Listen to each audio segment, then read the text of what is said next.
Good afternoon. It's Friday the 15th of September 2023, just after 1 o'clock. Welcome to UK Column News. I'm your host, Mike Robinson, and joining me by video link today, we've got Vanessa Beeley and Kevork Almassian. So we're going to get kicked off with the first meeting of the UK's Biosecurity Leadership Council, and I'm sure everybody's wondering what that is. It's brand new. It's all about the UK's global leadership in the safe and responsible use of engineering biology, and this is going to be driven by this first ever meeting of the UK Biosecurity Leadership Council, bringing together, according to the UK government, some of the UK's brightest minds from the worlds of science, research and business. So there you go. Engineering biology, they say, is one of the most exciting new frontiers in science. It describes the application of rigorous engineering principles to biology, enabling the construction of a new or redesigned biological systems such as cells and proteins. It has the potential to change the way we grow food, create medical treatments, and produce sustainable fuel that we need to run our cars, homes, and offices. So it is the gift that keeps on giving. So imagine who might be involved with this. Well, of course, usual suspects: King's College London, University of Cambridge, GSK, AstraZeneca, Oxford Nanopore, the likes of the UK Bioindustry Association and the Centre for Long-Term Resilience. But I thought the most amusing aspect of this was the fact that Google DeepMind is going to be involved with this as well. Now, there's going to be a lot of money for it. So here is a UK Research and Innovation grant of £102 million for synthetic biology for growth. So because the UK is a leader in engineering, it's going to be spending all this money invested through the UK Research and Innovation Synthetic Biology for Growth program. Here's another program, Engineering Biology Mission Hubs and Mission Awards, another £73.6 million for the same type of thing. So how do you feel about that, Vanessa? Biologically engineered food, are you keen to taste that? In a word, no. Okay. I mean, we're just heading into this kind of weird alternative reality where everything that we eat, consume, breathe, use is going to be engineered. I don't know. It's horrifying, actually. Well, they say that this is going to help shape the way advances in engineering biology are governed, to guard against potential risks while ensuring the UK's world-leading biology, health and life sciences innovators are supported to explore, invent and continue to thrive. So that must make everybody feel fantastic. Okay, let's move on to Libya and the flooding over there. Now, this particular video clip has been doing the rounds, which shows just how quickly the floodwaters moved. Now, it's CCTV footage, of course, and so there's no audio with it. We'll hear some audio on a similar clip from Greece in the not-too-distant future. And of course, this is being blamed on climate change. Just the ferocity of this is incredible, with the cars being moved so quickly and so easily. So the latest updates from this morning are that the numbers of dead are sitting around 11,300, with another 10,000 people still missing. So with that 11,000 that are believed to have died, this is a number that's come from the Red Crescent. The number that was being pushed around earlier in the day was 20,000 people is the likely death toll at the end. So, of course, people blaming this, as we said, on climate change. I wonder who. Well, let's have a look. Here's David Miliband, of course, former leader of the Labour Party and currently head of the International Rescue Committee. The devastation from Storm Daniel in Libya has been enormous. At least 5,000 killed. This, of course, was published yesterday, and 30,000 displaced. Years of conflict, we're going to come on to that in a second, have eroded the country's ability to respond to increasing climate disasters. So this is very much the narrative that it's all climate change. And Vanessa sent me through this particular clip earlier on, this drone clip showing the devastation afterwards. Now, of course, there are calls for investigation and so on, but the question is, why has this actually happened? Well, it's hardly surprising that it's happened because a year ago, this gentleman, Dr. Ashur, had put out a scientific paper in which he said this: the dams are in poor condition. A major flood would be likely to cause one of the two dams to collapse. If a huge flood happens, the result will be catastrophic for the people of the Wadi and the city. So again, the question has been asked. The question to be asked is what has been the cause of this? And if we bring Miliband's tweet back on, years of conflict, he says. But of course, what caused the years of conflict? And Vanessa, we've got to say, this basically comes down to the UK, France, and all the other countries that were involved in the bombing of Libya, where they targeted the water infrastructure of the country in 2011. Yeah, I mean, this is the result of the war crime of the NATO aggression against Libya, and very much in the same way, of course, NATO member states targeted, as in 2017, they targeted the Tabqa Dam on the Euphrates with a 2,000-pound bomb and threatened the lives of 10,000 civilians living in the area. And it was only because of a hurriedly arranged ceasefire and Syrian engineers going onto the dam to repair it. So, I mean, it's really nothing new. This is all down to the NATO destruction or NATO member state destruction of essential infrastructure in the countries they target. Yes, and Kevork, maybe I could welcome you to the program at this point and see what your thoughts are, because I mean, what we've got to keep in mind is that Libya, up until the bombing in 2011, was basically had probably the best infrastructure, certainly the best water infrastructure in the whole of North Africa, and what we did effectively by bombing the country as we did at the time was to bomb it back into the Stone Age. So there was no question that even with the best will in the world, Libya as a country was going to be able to maintain the infrastructure to a level that would be necessary.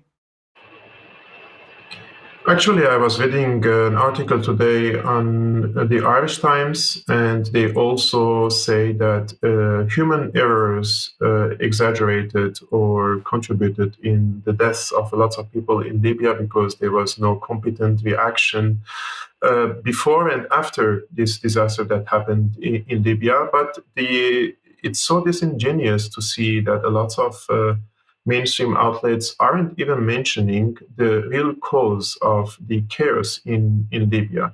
They say there are human errors, and they say that Libya is now in internal infighting and the infrastructure is destroyed. But the root cause of this misery in Libya is because of NATO's intervention in 2011. And the other day, a few days ago, I was sitting with the spokesperson for Gaddafi here in Berlin, and the stories that he told me go in parallel with a lot of stories that we heard and we documented in Syria. It was a very dirty war against Libya, against the Libyan people, for them being an advanced, developed country, progressive in one way or another in the Northern African continent. And Africa was an example to show the Africans that the people in the continent do not need the so-called humanitarian aid, the so-called assistance that many Western governments brag about on social media platforms day and night. Libya can be self-sufficient, can govern themselves, but when you destroy a centralized government, and you fragment the country on 3 different lines, and you install 2 or 3 different governments and parliaments in one country. Of course, this would be the one of the results of what could have happened. For example, when Vanessa mentioned Al Tabqa Air Base, the United States refused to acknowledge that they bombed Al Tabqa, water dam, but even the New York Times acknowledged that they were the members of top secret U.S. Special Operations Unit called Task Force 9. Those are the ones who detonated Syria's Tabqa Dam, and they were very close to causing a huge humanitarian disaster. Again, they could have ended up by murdering tens of thousands of people in Syria, but they fortunately this plan was failed. But in Libya nowadays, I would say the media is very, very dishonest with the people by simply not even mentioning that the current situation in Libya and why the state institutions are paralyzed, why there is all this chaos and infighting and the infrastructure is destroyed. The moment they point their finger to the source of the wound, everybody will understand that NATO was not a force of peace in Libya and North Africa. Yes, thank you very much for that. And let's just bring one example of that, because we've got this tweet that Vanessa sent over to me earlier. And Vanessa, Nina is saying here, it's so enjoyable. The BBC got slapped with a community note about Libya. This is on Twitter, or X, of course. As you can see, their coverage mentions Libya's former prosperity and the current devastation, but conveniently leaves out the cause of the status change, the utter destruction of the 2011 intervention by everyone's favorite, ever so defensive alliance, NATO. And so I thought that was quite appropriate that Twitter had put that notice on, and a bit of revenge, perhaps. Yeah, I mean, the BBC deserves it. And as Kevork pointed out, the majority of the media is conveniently leaving out the NATO member state damage. Yes. Okay, so let's move over to Greece then, Vanessa. And well, this actually, looking for Greece floods on the search engine of choice this morning, very, very little coverage in the UK press. Some in the EU, but not in the UK. No, it's quite extraordinary. Since these floods started, which was about a week ago, there has been very little, very scant reporting on it. And what I've basically relied on almost entirely is news that I'm receiving from Greek activists and Greek community media outlets, and some Greek mainstream media outlets. So some of the translations are a little strange because they're directly translated by Google. I've changed some of them. So first of all, Thessaly, the fear of the food crisis. Now, this is a very important factor in these floods. It is being described as a disaster of biblical proportions, affecting fields, animals, equipment, machinery, supplies, irrigation projects, agricultural road networks, product warehouses, livestock units, trees, and crops. So let's just have a look, I think, where Thessaly is in relation to the rest of Greece. We pointed it out last week, but it's effectively to the north of Athens, although Athens actually was also affected by the floods. And the two main areas that I'm going to talk about are Karditsa and Larissa, which is just to the kind of the northeast of Karditsa. So moving on. We've got a little bit of video. Yes. So this is video with sound of the start of the floods. And I've left the sound because it is really quite horrifying to imagine being there. It's only about 18 seconds. So just roll the video.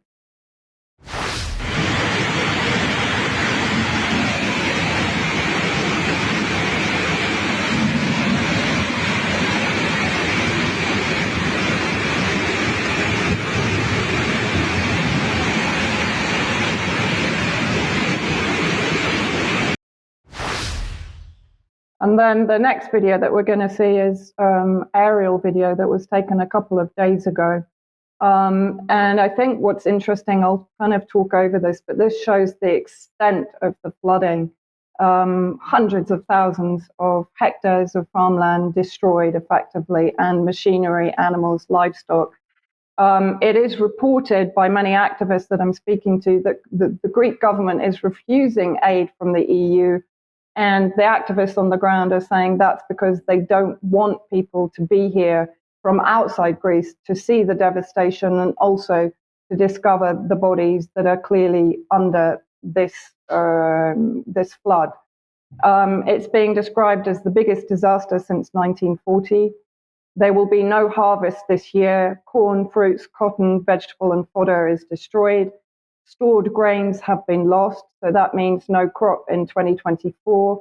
Animal stocks are severely depleted and will be very difficult to replace. Thousands of livestock animals have been killed, and their bodies are still being... So dead bodies are in this water also, whether it's animals, human, rats, excreta. So this water itself is severely polluted. These are just a couple of photos from some of the rescue efforts, just going through them quite quickly.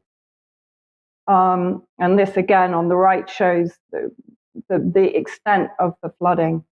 And if we just move on quite quickly through this. So what I also want to mention is the way that the Greek government is dealing with the victims of this flood in a very inhumane way, in a very abusive way. So flood victims, the majority, of course, are agricultural workers and farmers, have been asked to pay to receive compensation. So farmers and stock breeders who've already paid their staggering premiums to their insurance companies have been devastated, and we'll just see livestock farmers with 200 dead sheep were asked to pay in advance 400 euros. Farmers with 100 acres of cultivation were asked to pay in advance, again, 220 euros. Other farmers pay 2 euros per acre to apply for compensation. So this is even before they receive any compensation. And here again, the government legitimizes black-heartedness. As I said, this is translation from the Greek, in water for the affected. So basically what they've done, instead of giving free bottled clean water to the victims of this flood, they are setting a ceiling of 2.5 euros per six-pack. So in other words, they're not providing free aid to the victims. Bad weather, they don't recruit, they don't use hotels to house those that have been displaced by the floods. What they do is to basically kick out refugees from refugee centers in the area. If we move on to the text of the article, the refugee structures are being recruited by the government to house the flood victims of the Thessalian plain. The plan calls for the evacuation of the camp in Kutsohero by about 900 refugees living in the structure in order to bring in those that have been displaced. Instead of providing hotels and temporary housing, they're basically kicking out refugees and replacing it with indigenous refugees. Quite appalling from the Greek government. And then moving on. Also, it's become apparent that there was a 2017 study, and even studies from before that, from 2007 onwards, that warned that the Thessaly water division is Greece's most vulnerable, as flood zones cover 31.2% of the area. And the study basically was not acted upon. It wasn't updated as it should be according to European regulations. The European Commission has therefore appealed against Greece since February 2022 for violation of European legislation. So the authorities, again, just as they did with the forest fires, had neglected the areas that were hit by the fires, also neglected the areas that have been hit by the floods. So Terra in Larissa, if you remember, Larissa is to the northeast of Karditsa, almost 12 meters from Pinos Komeni, and divides the country in two, including the military base where there are images of the helicopters underwater. And then moving on. And there is new revelations about breaking the dams, effectively the water barriers, concern only for Karditsa and how the waters were diverted to effectively devastate the plains around Karditsa. So we'll see why shortly.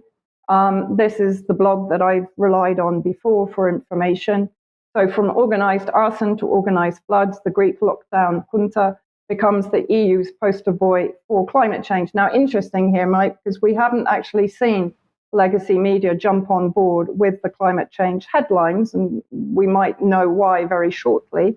But if we move on again, so basically, there are plaintiffs claiming that various dams, I think now it's up to 4 dams, were deliberately either dynamited or opened to divert the water away from Karditsa into the plains, into the floodplains, which are mostly agricultural and livestock areas. And as he says, if that is the case, then the agricultural area was removed from production for a reason, to ensure a shortage of food and to fulfill EU climate change, i.e. net zero quotas. And there was no intervention by the state apparatus in any dam in the area which caused water redirection, said the head of the climate sector in the Greek government. He claimed that that was fake news and conspiracy theory. So let's see if it was. Moving on again.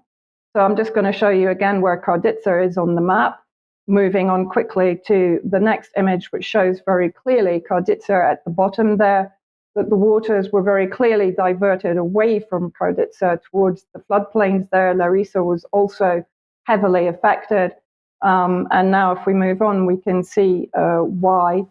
Thessalia area, which got flooded, provides 38% of Greek cotton, 52% of tomatoes, 20% of cow's milk, 13.7% of goat's milk, 40% of soft cheese, 25% hard cheese, 18.5% of beef, and 41% exports of milk-based products.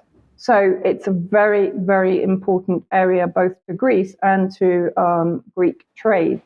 So let's come on to why the government might have taken the decision to divert the waters from Karditsa. The big US plans for Thessaly, just as we talked about at Alexandroupolis a couple of weeks ago, referenced the fire and the NATO expansion of its military base in Alexandroupolis.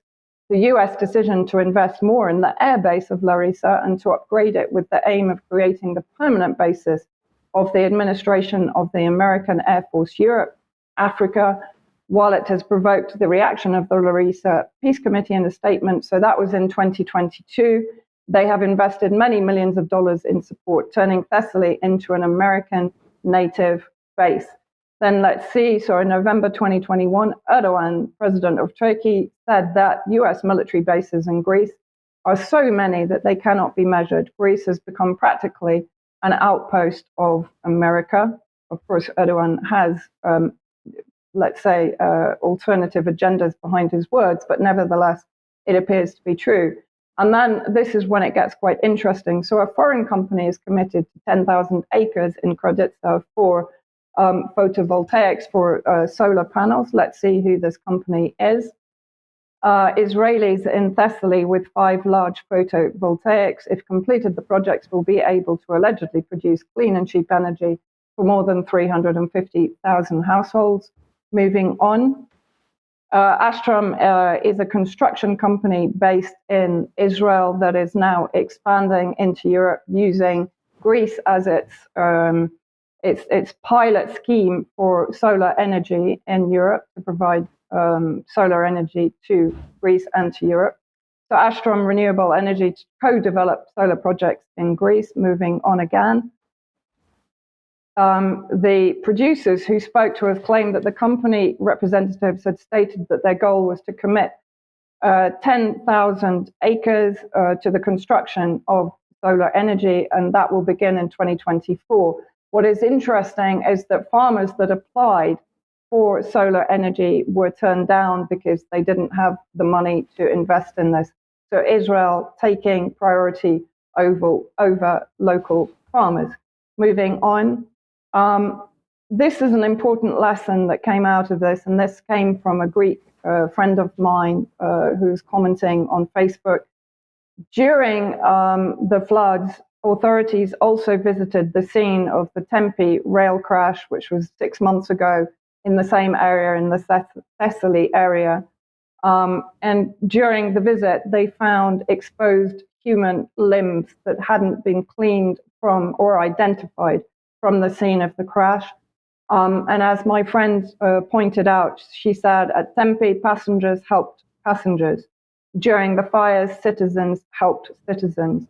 And during the floods, villagers helped villagers. We don't need the state. What certainly seems to be going on in Greece is that Greece is being destroyed and prepared to be the energy hub for Greece and for Europe, to avoid or to freeze Russia out of the energy market for the EU. Quite horrific stories now coming out also. Okay, thank you for that, Vanessa. I think we'd like to talk a little bit more about this in extra, because this whole notion of reappropriation of land is something that lots of people seem to be talking about, and there certainly seems to be something to discuss there. I mean, do you think that is a realistic, a serious proposition, that that's what's going on?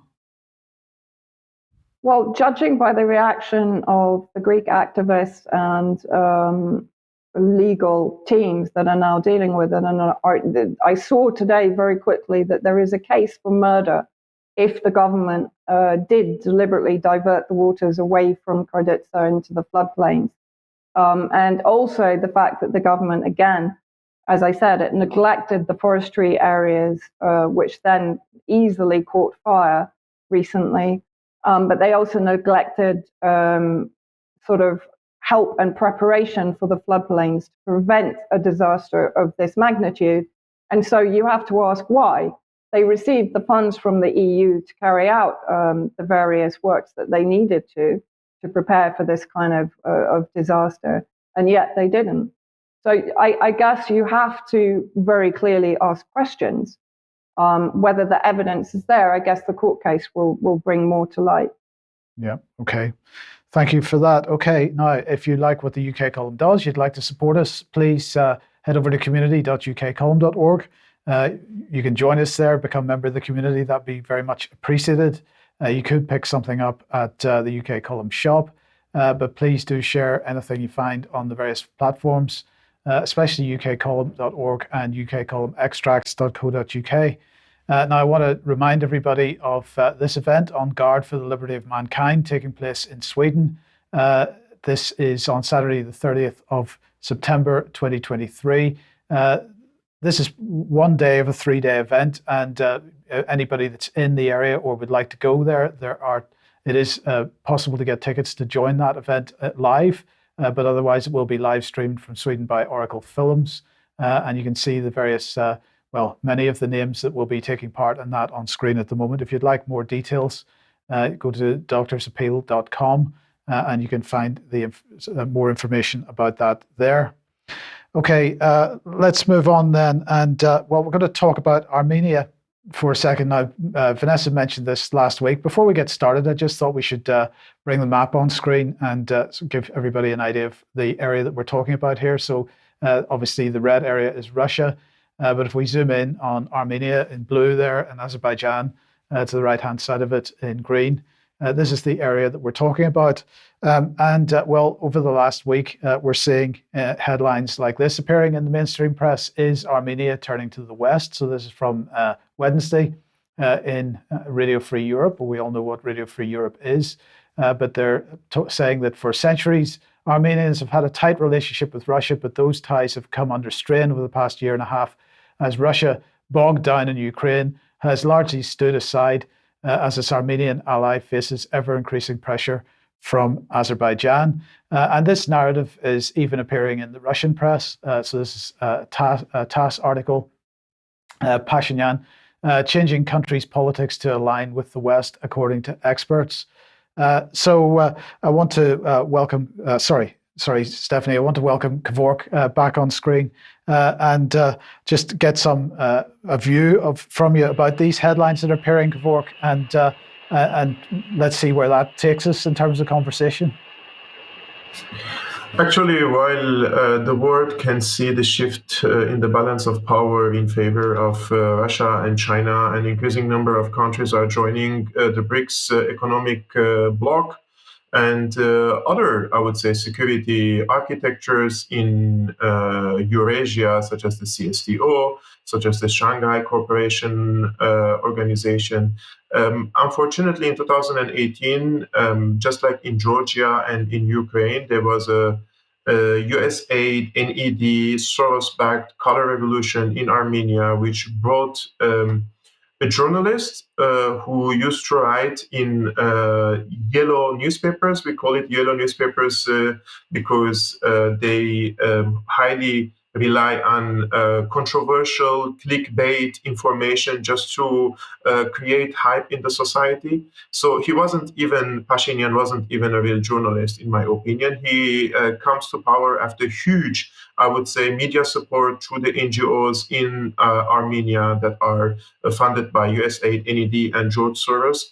And the moment he came to power, I warned the Armenians that Armenia will start shifting toward the West, and it was called the conspiracy theory. And today we can see the result of this color revolution, and that is Pashinyan is now doing a very clear and publicly declared U-turn toward the West, and he invited American forces to Armenia for joint training with the Armenian forces, although all the hardware technology of the Armenian forces are from Russia. All types of Armenia doesn't have any sort of weaponry from the United States. It's all from either from the Soviet era or from Russia. I'm not saying that Armenia should be a client state for Russia or for the United States, but what I can clearly see that this is a self-harming policy. Armenia is shooting to its own leg by this U-turn, because, in my opinion, the interest of Armenia is to have a strategic friendship with Russia, at the same time to have a good trade relationship with the West. But if Armenia wants to shift its foreign policy and align itself and embed with the NATO side, the result for it will be that Armenia will lose more territories to Azerbaijan, which has a superior army, which is a very rich country, and most of the countries, including Russia and the West, are in a honeymoon with Azerbaijan, and Azerbaijan played very smart in the past decade and two, and it diversified the relationship between the East and West, and now everybody is wanting to pursue good relationship with Azerbaijan, while Armenia is antagonizing Russia in the Southern Caucasus, which is a sphere of influence for Russia. And let's remember that both Azerbaijan and Armenia, they were formerly Soviet countries. So I think the smart thing to do here for Armenia is to diversify its relationship instead of becoming a pawn for NATO, which the experience in Ukraine prove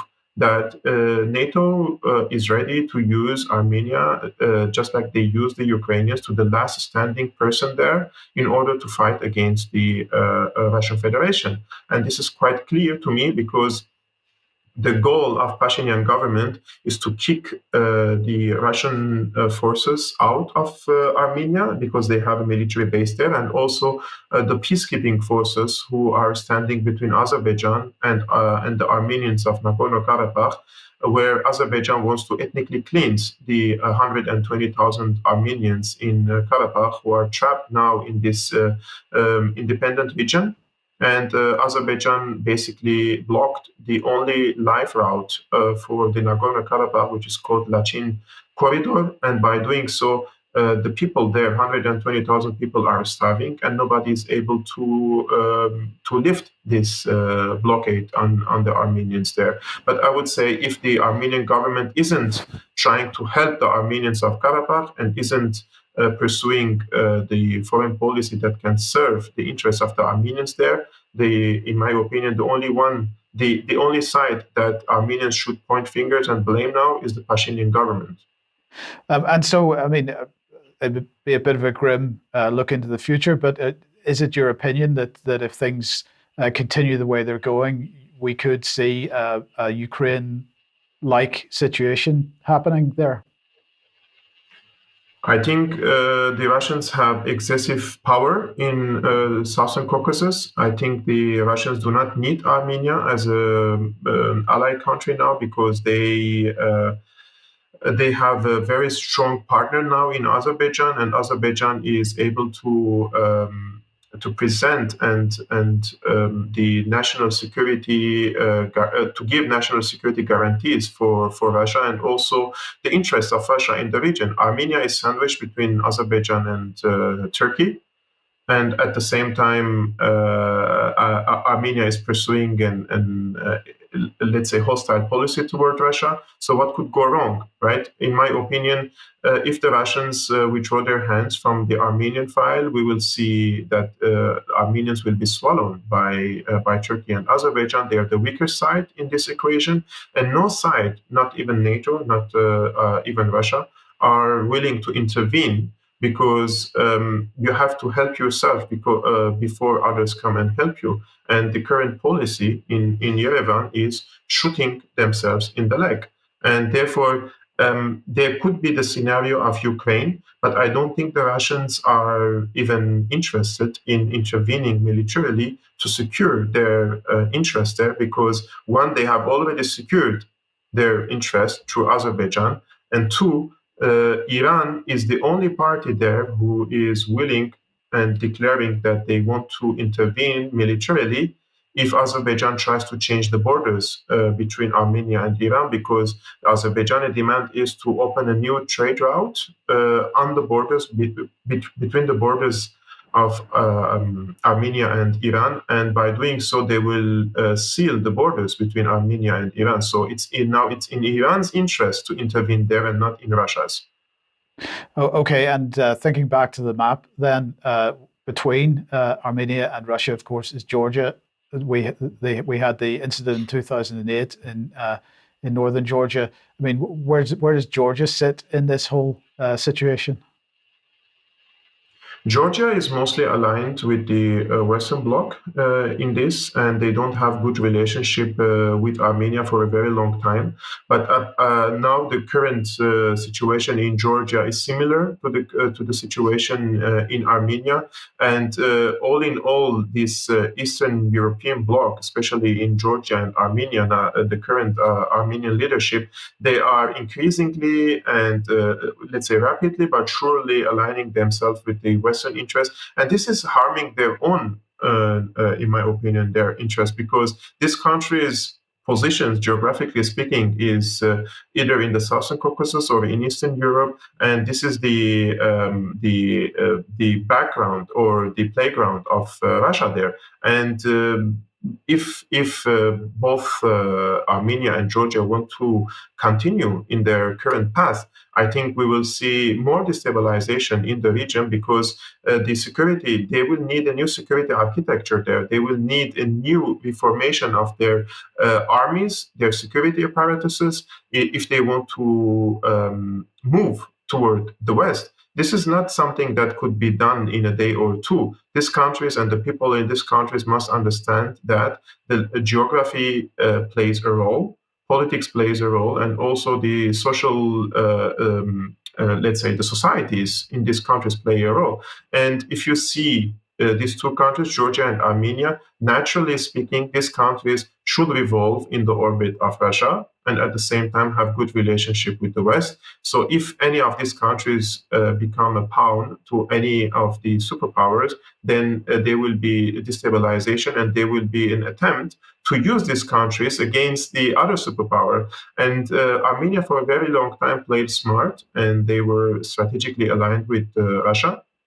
And until 2018, only in 2018, when Pashinyan came to power, he eliminated all the pro-Russian officers, generals from the army, from the security apparatuses, and exposed its national security to Azerbaijan. So when Azerbaijan attacked Armenia or Nagorno-Karabakh in 2020, and recently also on Armenia, the Russian side didn't come for help, because the Russian side knows that Pashinyan is trying to trap Russia also into conflict in the Southern Caucasus in order to make Russia busy on two military fronts, and not only in Ukraine, which is the American demand from Pashinyan to drag Russia into another bloody conflict, but this time in the Southern Caucasus. Yes, okay. Thank you very much, Kevork. We will talk more about that later as well. But in the meantime then, Vanessa, let's come to the other front with Russia, perhaps, that's Syria. Yeah, just a very quick report today to point out, we talked about the 3 Republican congressmen that entered Syria illegally, of course, through a crossing that is manned by terrorist groups that are actually under sanctions by the Biden administration. And so very recently, we also talked about the unrest in the northeast, the US-occupied zone, where, of course, on an almost daily basis, the US is stealing Syria's oil. US officials visit Syria's Deir al-Zur in bid to defuse the Arab tribal unrest. The Arab tribes have effectively risen up against the Kurdish separatist occupation of the northeast. So very familiar to see a US delegation appear in the northeast to try and settle the situation down. Deputy Assistant Secretary of State for Syria, Ethan Goldrich, and Major General Joel B. Val heads the alleged coalition against Islamic State. Of course, as I constantly explain, ISIS is nothing more than another proxy of the United States inside Syria and Iraq. They met with Arab tribal leaders and the Kurdish Contra commanders and agreed to address local grievances and de-escalate violence as soon as possible and avoid casualties, the State Department said. Of course, it's not their place to enter northeast Syria, as Syrian officials also condemned U.S. delegations' illegal visit to northeastern Syria, because, of course, it violates the country's sovereignty and state integrity. But the U.S. has consistently done that since 2011. Syria, according to a statement put out by Foreign Minister Faisal Muqdad, support the Arab tribesmen in their battle against the Kurdish Contras because, of course, they perceive this as an opportunity to uproot the Kurdish Contras from the northeast. During this period, the US occupation forces looted and smuggled more Syrian resources to their bases in Iraqi territory, taking out a load of about 95 tankers of oil from the Al Jazeera fields during the past 24 hours. So the theft continues, moving on. And the clashes renew between the US-backed proxy, so-called rebel tribes, the Kurdish Contras in northeast Syria, and the Arab tribes themselves, as we mentioned. But then I want to quickly look at the map of Syria, and I'm sure Kevork will comment on this. Going from west and then going around it as a clock, we had 2 Israeli attacks in the last 2 days, during the afternoon, actually, which is fairly unusual, followed by another one. So first of all was to southern Tartus, to a military base there, which killed 2 Syrian Arab army soldiers and injured others. The missiles were fired from international waters to the west in the Mediterranean, off the coast of Syria. And then from northern Lebanon, they targeted southern Hama, the second area that you can see. Now, of course, these 2 attacks have 2 reasons. One is to create a gap in the Syrian air defense capability to enable Israel, as it perceives, to target what they consider to be the strategic development centers inside Syria, developing both defensive and offensive weapon capability. But at the same time, if you look at the area in Idlib, which is occupied by Al-Qaeda and its various affiliates, you'll see that there has been an increase in military activity to the west of Aleppo, to the south of Idlib and the north of Hama, and to the north of Latakia. So the Israeli attacks never are coincidental. They often come in tandem with either advance by the Syrian Arab Army against terrorist positions or attacks by the terrorists against Syrian Arab Army positions.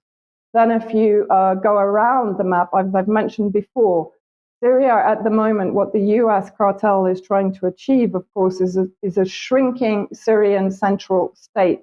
So the northern areas are controlled by US proxies, the Kurdish Contras, and Turkish proxies, which are basically derivatives of the Free Syrian Army, the Muslim Brotherhood extremists. Coming round the map again, you'll see Deir ez-Zor.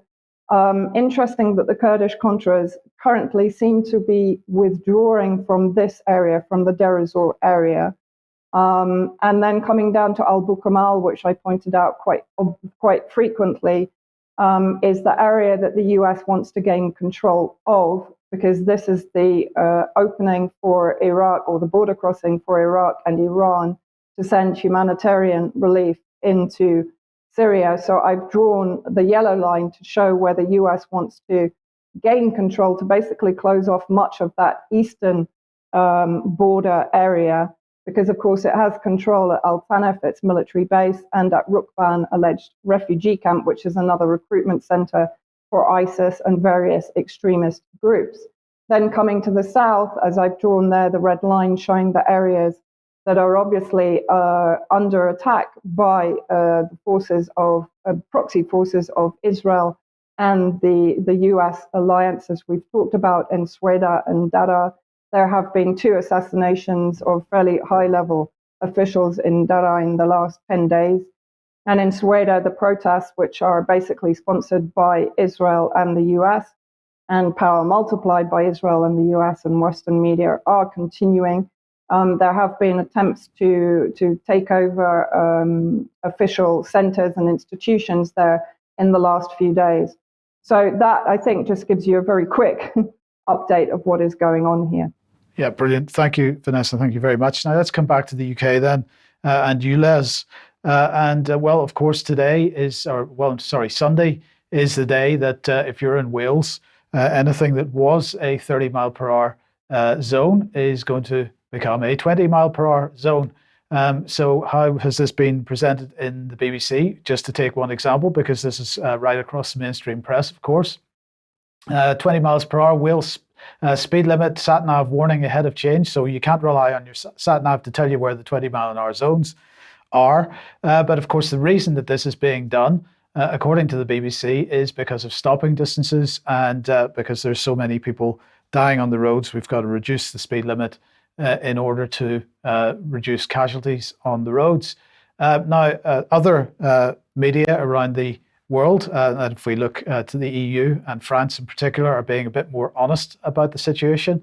Here's Euronews saying Paris puts its speed limit to 30 kilometers an hour, which is roughly 20 miles per hour, in a bid to protect the climate.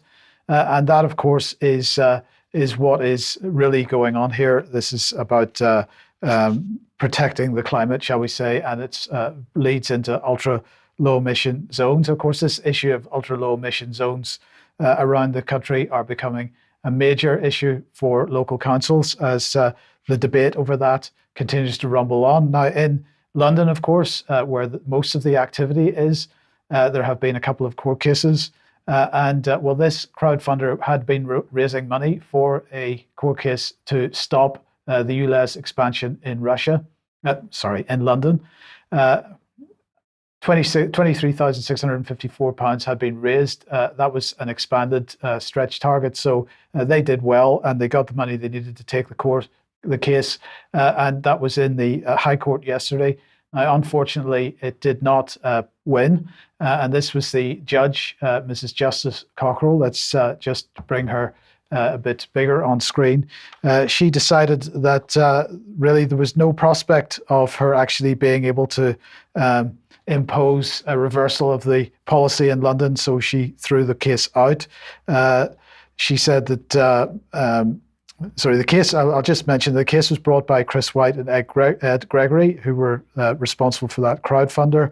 And they were arguing in court that Sadiq Khan lacked the legal powers to impose charges on drivers. So their claim said the decision of the mayor to expand ULEZ was unlawful in that the mayor's stated objective in making the decision to impose road charging to clean up London's toxic air and tackle the climate emergency is not an objective mandated by the Greater London Authority Act 1999. So Judge Cockerell said that the costs involved in making this reversal would be enormous, and that the injunction sought would be impossible to grant. She said the claim is one that has absorbed a good deal of time and cost. More court resources have been used than should have been used through multiple applications. I can see no real basis why this needs any further consideration. The correct answer in this case is to say that the application is dismissed. Now, she initially refused to allow that to go to appeal, but in fact, they are continuing to see what options they have on this. Now, in the meantime, today, during Mayor's questions, Sadiq Khan was asked about, first of all, would the price go up in the future? And he said this: it's not inconceivable that in the future, at some date, the congestion charge could go up or down, ULEZ could go up and down, or the low emission zone could go up or down as it did in the past. But he was also asked about per mile charging. And he said a pay per mile scheme is off the table, not on his radar. That's what he was saying today. But unfortunately, only a few months ago, he was saying this. He said that the ultimate destination is a smart road user charging scheme in London. We've been looking around the world about what sort of schemes they have. And he said, what we want is a scheme that can treat each driver differently in relation to the time you're driving, the distance you're driving, and if there are good alternatives with public transport and how polluting your vehicle is. So, okay, maybe to the letter, he was telling the truth in the sense that he's not looking at a per mile charging scheme as such, but he certainly per mile is part of what he's looking at in any case. But I thought I would end this segment on ULEZ with this report from Car Dealer. London used car dealers urged to send non-ULEZ compliant part exchanges to Ukraine. I don't even know where to start with this, so let's just look at the text. London car dealers are being urged to consider sending non-ultra low emission zone compliant cars, used cars, to Ukraine to help the war effort. Charity Car for Ukraine is urging dealers to think about donating diesel 4x4s or pickup trucks for use on the front line rather than refuse taking them in part exchange altogether. So, of course, people have found that since ULEZ has been expanded, that the value of their cars has plummeted. And what these people are now saying is we should send them to Ukraine so that Ukraine can become the dumping ground of the world. Because, of course, once they're on the front line, they're not going to last too long. Vanessa, I'm going to start with you. What are your thoughts on this? Well, I mean, when you told me this earlier, I think it was disbelief. Right? I mean, so what? Ukraine now becomes landfill for the UK's scrap cars? Because that's effectively what it is, right? That is exactly what it seems to be. And now I understand that that particular charity Car for Ukraine has already shipped £2.5 million worth of cars over to Ukraine. So we're covering the country with depleted uranium and heavy weaponry being blown up and so on. The cleanup costs after this are going to be horrendous, and it's just really a disgrace. So let's leave that with people to think about and move on to this, back to the UK Health Security Agency. So they are very happy that the SIREN study has been revamped. So this is SIREN 2.0. It began at the beginning of September. And this, of course, SIREN was originally set up at the height of the COVID-19 pandemic, in inverted commas, in June 2020. And that SIREN stands for SARS-CoV-2 Immunity and Reinfection Study. And it has been all about continually testing healthcare workers across the UK for COVID-19 to provide crucial information relating to the virus. So let's just have a look at the crucial information. So they've done the original SIREN test did 1.1 million PCR tests, 420,000 blood tests, 44,500 healthcare workers were involved, all four UK nations, and 135 NHS trusts. So what they're saying is that they're recruiting participants from the original 45,000 healthcare workers that took part in the original test. They're saying that it remains the largest study of its kind globally, and that they've expanded their collaborations with the Wellcome Sanger Institute and the Worldwide Influenza Centre and the Francis Crick Institute to ensure that they can continue to address important scientific questions. So that should make us all feel wonderful. But even better, Yellow Card is back in the news because the MHRA has decided to launch a Yellow Card site in Belfast in Northern Ireland, all intended to strengthen patient safety. So apparently there are 6 MHRA commissioned regional Yellow Card centres now, one in Birmingham, one in Cardiff, Edinburgh, Liverpool, Newcastle, and now Belfast. They said the Yellow Card scheme enables the MHRA to monitor safety concerns such as suspected side effects or adverse incidents involving healthcare products. These include medicines, vaccines, blood factors, and immunoglobulin products, medical devices, e-cigarettes, and complementary therapies such as homeopathies. So that's good news. Now here's Alison Cave, the Chief Safety Officer at the MHRA, and well, this is what she had to say. Patient safety is our top priority. So that's more good news. It never ends. Now, of course, the MHRA has never properly published the Yellow Card data for the COVID-19 vaccines. And of course, as we see more and more reports of adverse reactions as a result of COVID-19 vaccines, they aren't really updating the Yellow Card scheme anymore, the Yellow Card database for COVID vaccines anymore. So clearly patient safety is their top priority. And of course, there's no particular acknowledgement that any of the adverse reactions have been as a result of COVID-19 vaccines at all. So let's move on then to this. I just wanted to mention this very briefly because we saw over the last couple of days, weeks, strange earthquake lights spotted above Morocco moments before the devastating tremors remained a mystery, said The Independent. Let's see what we have here from the Jerusalem Post. Mysterious flash illuminates Moroccan sky moments before earthquake. Ominous sign, says the subhead, lights captured in Moroccan sky before destructive earthquake are similar to those witnessed in Turkey. But of course, we had to leave it to the Daily Mail to bring the conversation right into the gutter. Never mind the fact that lots of people died in this. This was their coverage. Mysterious lights were spotted in the sky before Morocco's devastating earthquake hit last week, and scientists don't know what caused them. Well, is that true? We'll see in a second. But the key point here is, while the clips have not been verified, the unexplained sightings have baffled onlookers, with some suggesting that a UFO or lightning could be to blame. So they bring the conversation to a hugely intelligent level. So what would be causing these lights? Well, it's been discussed for many, many years. What might be the cause of lights that are commonly seen just before earthquakes? In terms of the actual video clip itself, one explanation might be that power lines were coming down, of course, but this is another thing that is very much a possibility, and that is the piezoelectric effect in quartz-rich rocks. So this is a scientific paper talking about that.